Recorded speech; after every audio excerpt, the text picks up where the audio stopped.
Football কখনো শুধু একটি খেলা নয়। কিছু খেলোয়াড় আসে, ইতিহাস লেখে, তারপরে একদিন সময় স্রোতে হারিয়ে যায়।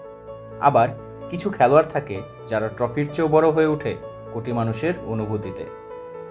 আজ ফুটবল বিশ্ব মুগ্ধ হয়ে তাকিয়ে থাকে Kylian Mbappe, Erling Haaland, Vinicius junior কিংবা লামিনে ইয়ামালের দিকে। নতুন প্রজন্ম তাদের নিয়েই স্বপ্ন দেখে। কিন্তু কয়েক বছর আগেও এই পৃথিবী বিভক্ত ছিল দুটি নামে, লিওনেল মেসি এবং ক্রিশ্চিয়ানো রোনালদো। আর সেই দুই মহাতারকার মাঝেই নিজের আলাদা রাজত্ব গড়ে তুলেছিলেন এক ব্রাজিলিয়ান জাদুকর, নাম তার নেইমার সান্তোস জুনিয়র। বল পায়ে তিনি ছিলেন একজন শিল্পী। নিজের দিনে একলা উড়িয়ে দিতেন যে কোনো প্রতিপক্ষকে। প্রাইম নেইমারের খেলা দেখা ছিল চোখের শান্তি। তার দুপায়ের জাদুতে মুগ্ধ হয়নি এমন মানুষ পাওয়া বিরল। তার ড্রিবলিং ছিল কবিতার ছন্দের মতন। তার হাসি ছিল সাম্বা ফুটবলের প্রতিচ্ছবি। প্রতিপক্ষের ডিফেন্ডারদের কাছে তিনি ছিলেন আতঙ্ক, আর ফুটবল প্রেমীদের কাছে এক অপূর্ণ সৌন্দর্যের নাম। ব্রাজিল 5 বারের বিশ্ব চ্যাম্পিয়ন, ফুটবল ইতিহাসের সবচেয়ে সফল দলগুলোর একটি। অথচ সেই দলের প্রাণভ্রমরা নেইমার দীর্ঘ 981 দিন জাতীয় দলের জার্সি গায়ে মাঠে নামেননি। অবশেষে কোটি হৃদয়ের অপেক্ষার অবসান ঘটিয়ে স্কটল্যান্ডের বিপক্ষে মাঠে নামলেন নেইমার। মাত্র 13 মিনিটে মাঠে থেকেই তিনি জানিয়ে দিলেন নেইমার এখনও শেষ হয়ে যায়নি। পেলে, রোনালদো, রোমারিও সবাইকে ছাড়িয়ে ব্রাজিলের সর্বকালের সর্বোচ্চ গোলদাতার নাম আজও নেইমার। বিশ্বকাপের মাত্র 13 ম্যাচে 8টি গোল, সঙ্গে 4টি অ্যাসিস্ট। সংখ্যাগুলো কেবল পরিসংখ্যান নয়, এক অসাধারণ প্রতিভার স্বাক্ষর। কিন্তু নেইমারের ক্যারিয়ারের গল্প শুধু গোল কিংবা ট্রফির নয়, এটি লড়াইয়ের গল্প, এটি উঠে দাঁড়ানোর গল্প। 2014 বিশ্বকাপ, কলম্বিয়ার বিপক্ষে কোয়ার্টার ফাইনাল।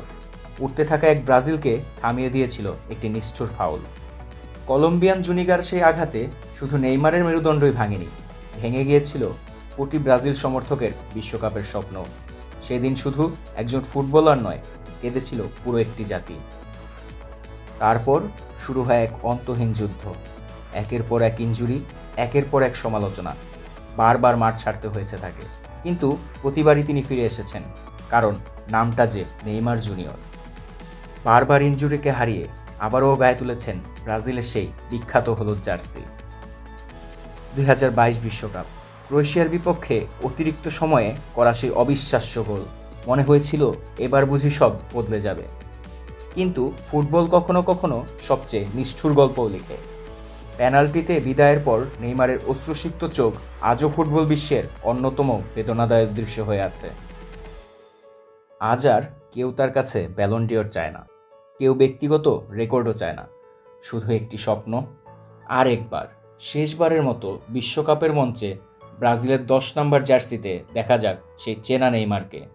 আর একবার তার পায়ের জাদুতে নেচে উঠুক সাম্বা।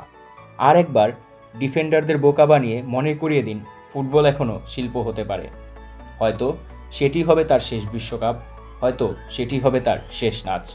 কিন্তু যদি শেষবারের মতো তিনি মাঠে নামেন, তাহলে কোটি মানুষের হৃদয়ে আবারও জেগে উঠবে সেই পুরনো অনুভূতি, যে অনুভূতির নাম নেইমার। আর যখন একদিন তিনি সত্যি বিদায় বলবেন, তখন হয়তো ফুটবল ইতিহাসের পাতায় লেখা থাকবে, সে ছিল অসম্ভব সুন্দর এক প্রতিভা। হয়তো ভাগ্য তাকে সব কিছু দেয়নি, কিন্তু সে কোটি মানুষের হৃদয়ে এমন এক জায়গা করে নিয়েছে যা কোনো ট্রফি দিয়েও মাপা যায় না। শেষবারের মতন নেইমারের পায়ের জাদুতে আরেকবার পুরনো স্মৃতি রোমন্থন করতে চায় সেলেসাওরা, যেখানে বড় কোনো চাওয়া পাওয়া নেই, শুধু নিজের শেষ বিশ্বকাপে হয়তো নেইমার জানান দিবে, আমি ছিলাম তোমাদের মাঝে, তোমাদের একজন হয়ে, ভুলে যেও না আমি নেইমার সান্তোস জুনিয়র।